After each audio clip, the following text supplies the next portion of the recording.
माझी विद्यार्थिनी दुर्वा बंडू वाघमारे इयत्ता 6वी हिने काढलेली सुंदर सुंदर चित्रे पहा.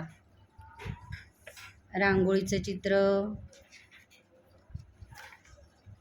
झेंडावंदन, वारली पेंटिंग, संकल्पचित्र, सुनामी,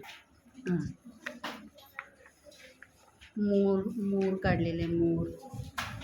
पुढे बघा होळी धुलीवंदन. वाव, किती सुंदर चित्र काढलंय. पुढे हे तिचं आवडीचं मनाचं चित्र काढलेलं आहे. ही दुर्वा ही विद्यार्थिनी नेहमी चित्रकला स्पर्धेत पण भाग घेत असते आणि खूप सुंदर तिची चित्र असतात. ओके, छान दुर्वा, छान.